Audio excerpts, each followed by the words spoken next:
What's up, everybody, and welcome to the Early Edge. Happy Monday. What a night of football we had. Speaking of, first of all, thanks for being in the chat. Thanks for already hitting the like button. Speaking of, let's take a look. We had so many picks from the AFC and NFC championship game. We got to take a look here. Listen, there's a lot of X's. There's a lot of green here, too. Mike McClure, 3 for 3. I mean, he really just rocked the Chiefs when it comes to the money line and the plus points. But overall, Dave Richard, 2 out of 3. I lost both of my picks, one in the AFC, one in the NFC, but not the best performance in the AFC. NFC, a little bit better here. Let's see. Who do we got? EC went 2 for 4. Well, that's not great, but RJ White, 2 for 3. Probably lost both of his, but his record has been absolutely stellar, not just in the NFL, but in the NBA as well. Either way, a lot of picks here, a little bit of everything when it comes to the X's and the green, but we're going to try to do better today. Again, welcome everybody. Let's have a great Monday, and let's bring in the stars of the show.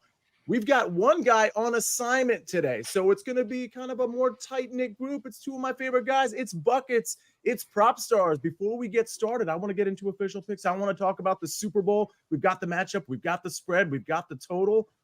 Proppy, how's it going today? Sia, it is going well. Not my best day as far as NFL props were concerned. That's okay. We pick ourselves back up, dust ourselves off, and we move forward. But what a day of football. Those were some tremendous games. Just really shocking to see the way the Chiefs handled this Baltimore Ravens team, who I really felt had the most talented roster, most balanced roster in the NFL. But this Chiefs team is a dynasty, I think it's fair to say at this point. 6 seasons starting for Patrick Mahomes, 6 AFC championship games. This guy was surgical against, in my opinion, the best pass defense in the NFL. So just wanted to give kudos to the Chiefs, Patrick Mahomes, Andy Reid, Travis Kelce. Just a phenomenal performance. It was just really impressive. I got to say, before I say hello to Buckets, I believe I saw in the chat, and I'm looking for it now. Yeah, spaghetti and meatballs.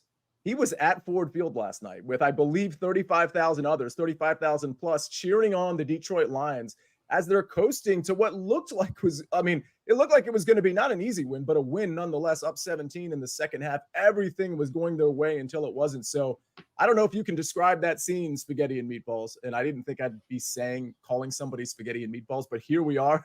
That had to be amazing. Probably you have something to add. If you recall, see, I actually took the Lions to win outright on our preview kickoff stream yesterday. So obviously disappointing outcomes. I did believe the Lions could have won that game. Got off to obviously a great start in that football game. I really don't feel like the San Francisco's 49ers roster is built to play from behind. They're phenomenal when they're playing from ahead. And I just have to say, I believe credit to San Francisco. Obviously, they did what they had to do. They won the football game. But to me, that was more of the Lions losing the game and collapsing than San Francisco pulling off a tremendous comeback there. But either way, it ultimately was a great win for the San Francisco 49ers. And then we've got 2 great teams playing in the Super Bowl. Oh, there's no question about it. The Lions, some bad luck. The Ayuk catch going off the helmet, that probably should have been an interception. But Josh Reynolds dropping some balls. Listen, you can't do that on big plays. Buckets, it's Monday. How you doing, sir?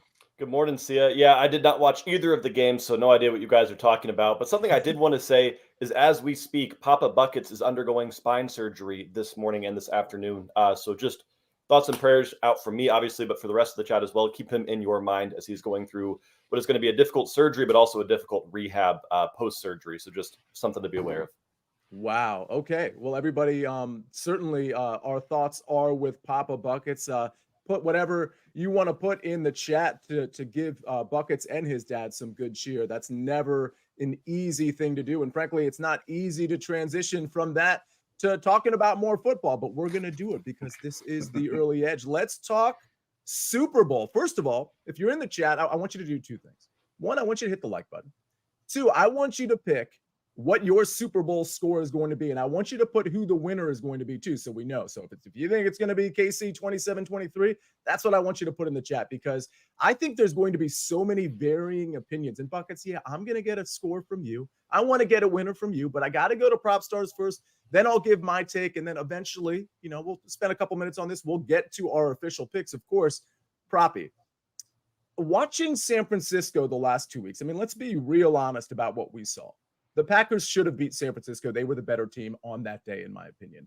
The Detroit Lions, you could certainly make the argument, were the better team. And if a couple things bounce their way, they not only win the game, they potentially win by 7 to 10 points. That's my take. So I set that up knowing that the Kansas City Chiefs, they're underdogs again. They continue to make people like me look really bad, who had the Ravens -3.5. I also had to lean towards the under. I wish I had taken that one as well, but I didn't. So 0-1 in that game. Patrick Mahomes continues to make me look bad. And I have a funny feeling, and my bias is at play here, Proppy. San Francisco was my preseason Super Bowl pick. So I have a funny feeling I'm going to let my bias and my ticket control what I'm going to say here. I got to ask you, though, before I go, what do you like in this game, whether it's on a total standpoint or whether it's with the spread?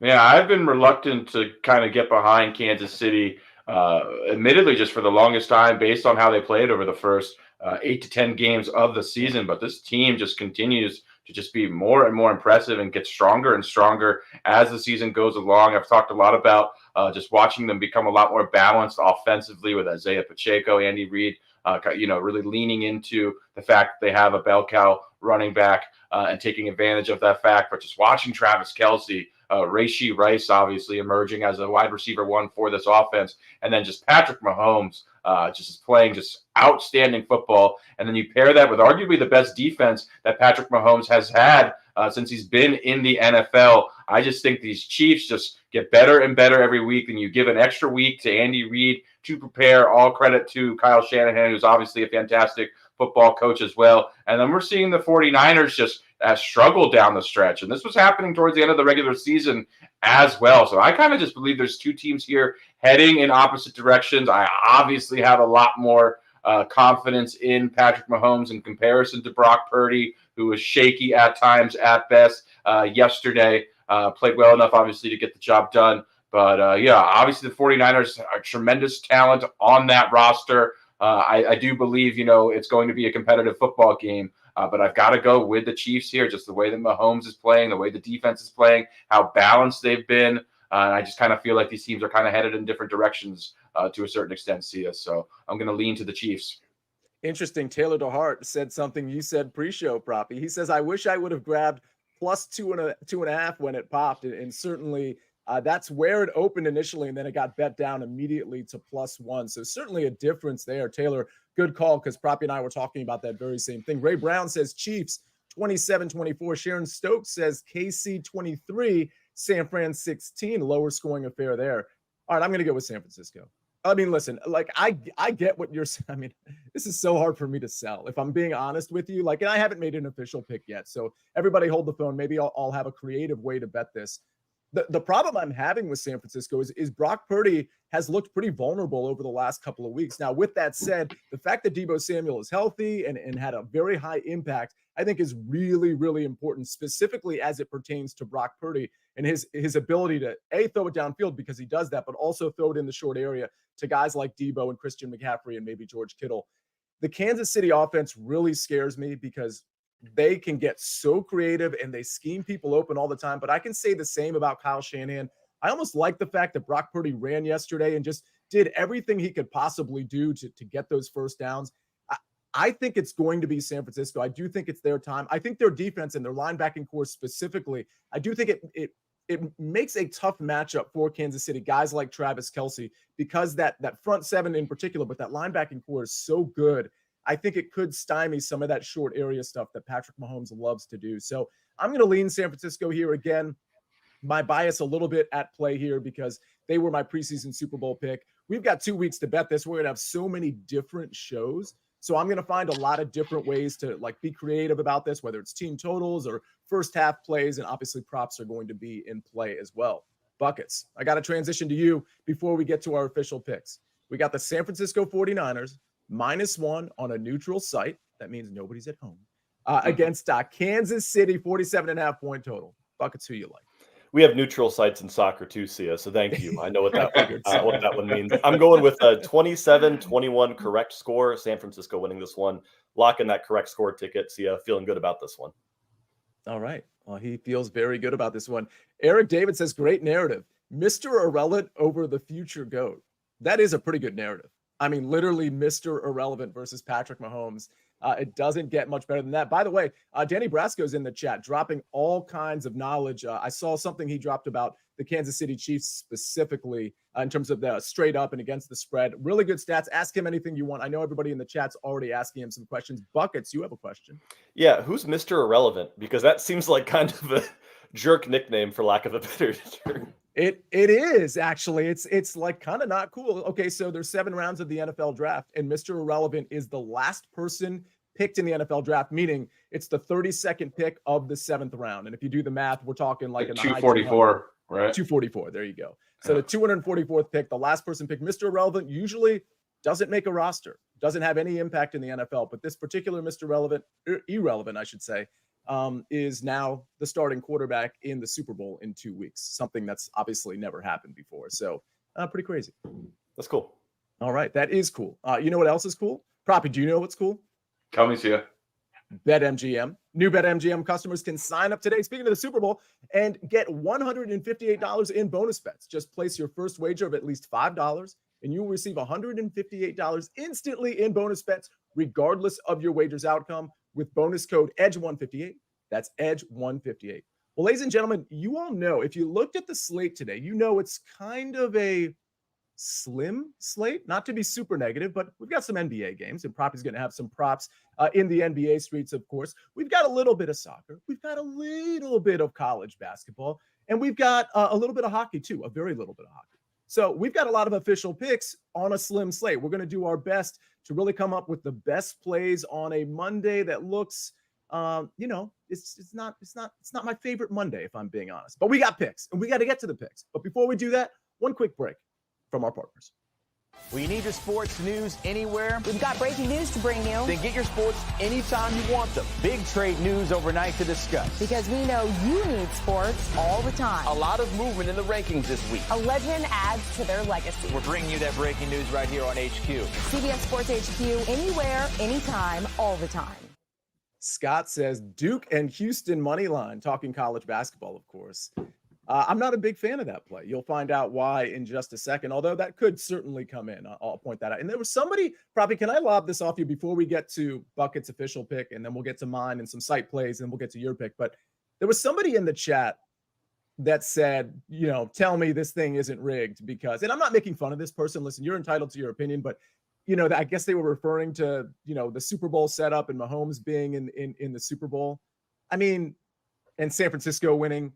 I mean, you don't rig like a long bomb off somebody's helmet to a diving catch to Brandon Ayuk. I mean, like, so many things have to go right, and the conspiracy has to be so wide, and everybody has to keep their mouth shut. Like, I think it's kind of ridiculous. I mean, do you share I just had to address that comment. Do you share that opinion? Am I in crazy town here thinking like this is pretty straight up?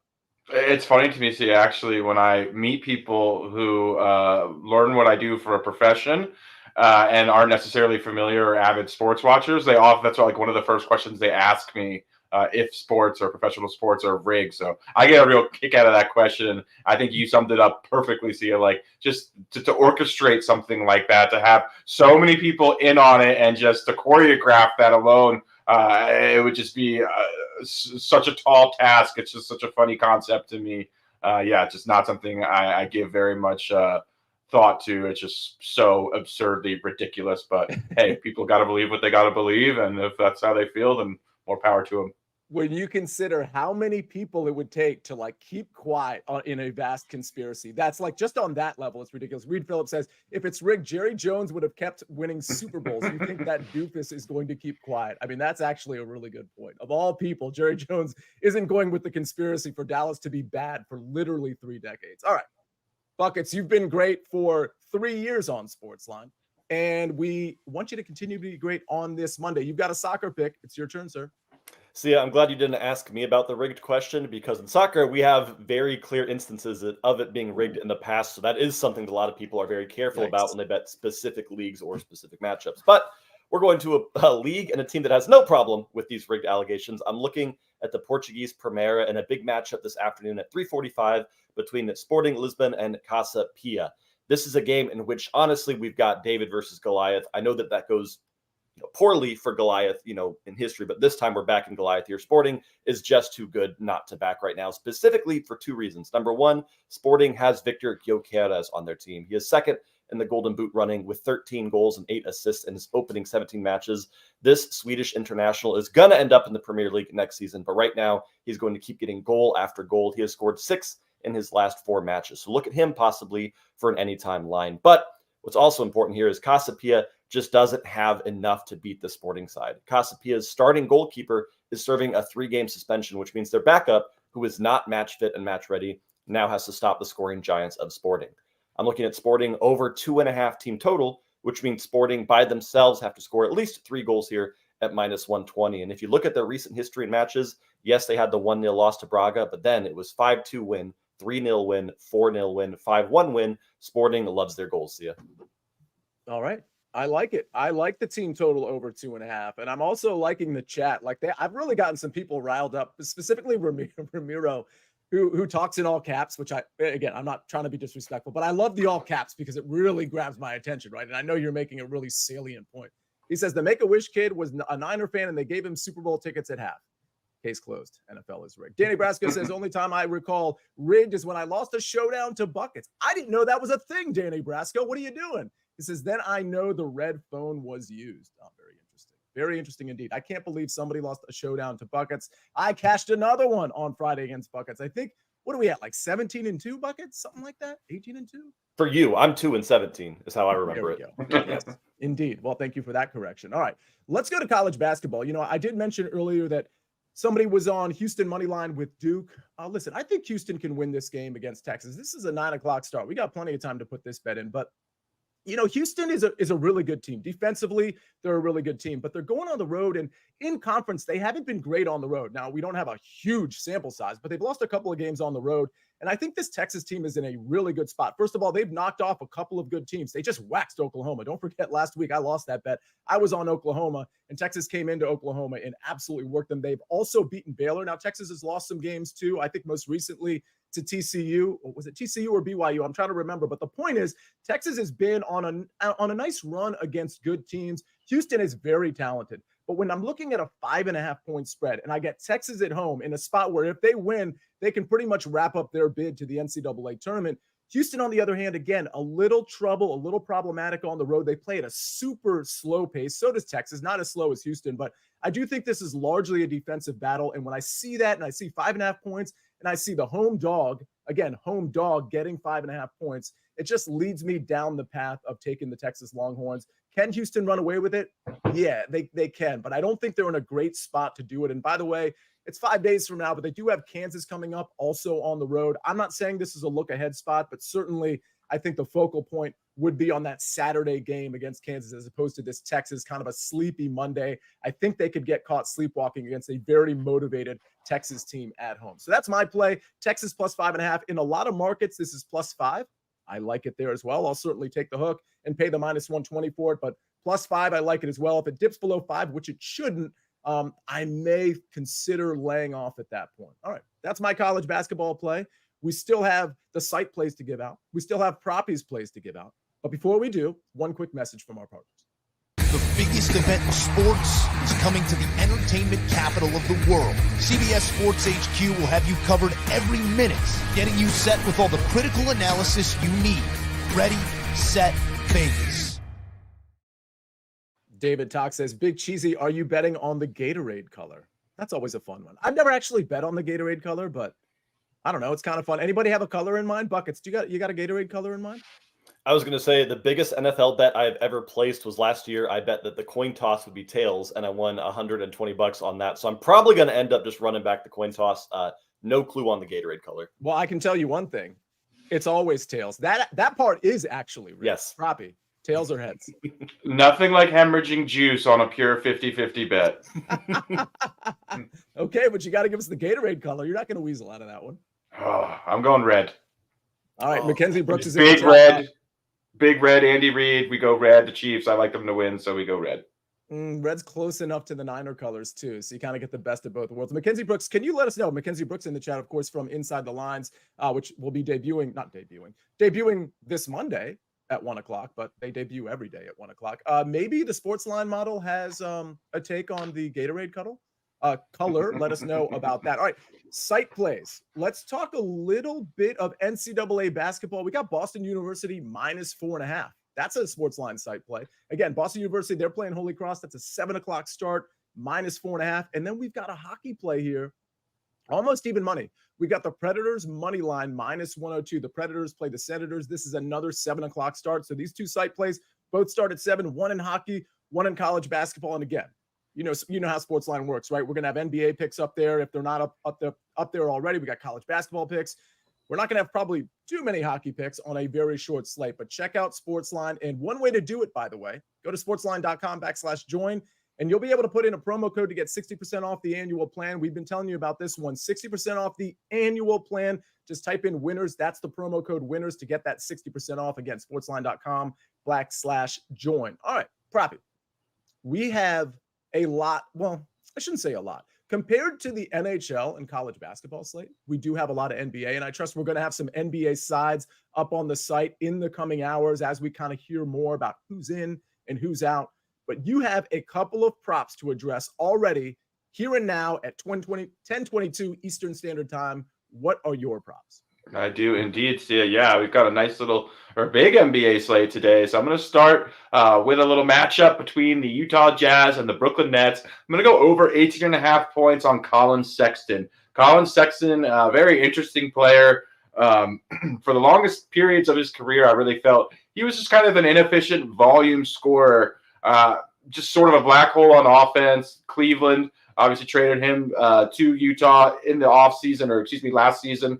But he's really come on strong lately. He's having a fantastic month of January. He's got incredible shooting splits. He's shooting 55% from the field, 45% from three, 90% from the free throw line. The Jazz are playing winning basketball as well. They're 10-4 this month. And Colin Sexton's emergence has been a big reason why. He's been very aggressive. But I have to just give credit to the Utah Jazz for really developing him into what I believe is an efficient player and just a more team-oriented player. So I've been just really impressed with Colin Sexton and his maturity and development as a basketball player. He's averaging close to 23 points per game in January, playing upwards of 30 minutes as well, and then gets to play the Brooklyn Nets, who possess the worst defensive backcourt in the NBA this season, and particularly with Spencer Dinwiddie, Cam Thomas, who are just more offensive-minded players, and they just give a tremendous amount of production up to opposing guards. So really like Colin Sexton, especially if he continues to play in that 28 to 32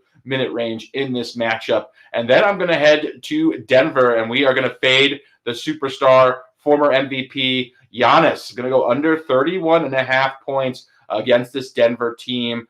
Never pleasant fading a player the caliber of Giannis, but this is a really tough matchup for a variety of reasons. First and foremost, Denver, they're excellent at home. They play exceptional defense at home. They play at the slowest pace in the NBA as well. And as we know, if we play at a slow pace, it limits possessions. And with fewer possessions, that's fewer scoring opportunities. But the main reason I like this matchup to fade Giannis is because of Aaron Gordon. I firmly believe, and I've stated this on numerous occasions, that Aaron Gordon is the best on-ball defender in the NBA, particularly when it comes to defending opposing forwards. He's had tremendous success defending Giannis throughout his career. These guys have matched up 20 times in their career. Giannis is 2-18 to the under of 32 points. He's never scored more than 33 points against Aaron Gordon either. So this is a big ask, a tall order against, again, in my opinion, one of the NBA's certainly most underrated players and best defenders in Aaron Gordon. So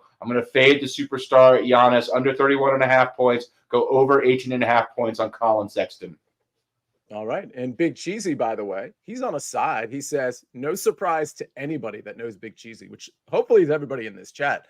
He's on the Kings. He's lighting the beam, -7.5, -8 in some markets. I don't hate that one against Memphis. I have a lean, probably real quick. I have a lean on, especially with the Lakers coming off that double overtime win, which was an amazing double overtime game against the Golden State Warriors. I have a lean on Houston. That one's at home against the Lakers. That's a pretty tight spread. I believe it's 1.5. Yeah, 1 point here. Just any thoughts on a lean there, or is that a stay away? A complete stay away? Houston's at home, Sia? Yes. Yeah, I would be inclined to lean towards Houston. They're just a much better home team versus road team. Coming off of a loss too as well. I think this could be a good spot to back Houston potentially. Is that where you're leaning?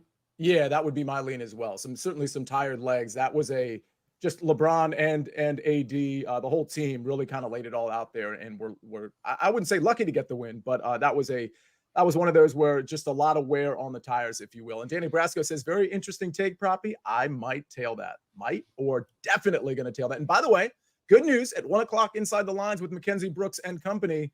She said she's going to crunch the numbers on the Gatorade color. Welcome to SportsLine, folks. All right, ladies and gentlemen, let's take a look at the recap screen and look at all of our best bets. Buckets, Sporting CP, team total over 2.5 minus 120. I've got Texas, the Longhorns plus 5.5 minus 120. Propstarz, Colin Sexton over 18.5 points minus 128. And Giannis under 31.5 points at minus 118. SportsLine site plays. Boston University minus 4.5 and the Predators money line at minus 102. Ladies and gentlemen, thanks for sticking with us. Like I said, it's kind of a lighter Monday, but we brought it. We brought it with the picks. We brought it with the analysis. We gave you kind of an early look at our Super Bowl leans. Certainly, Mackenzie Brooks is going to be doing that on Inside the Lines. We'll be doing that all week and all next week as well. Thanks for joining us today on The Early Edge. On behalf of Jake the Snake on the 1s and 2s and 3s and 4s, on behalf of Propstarz, Buckets, I am the counselor. This is The Early Edge, and we rest our case.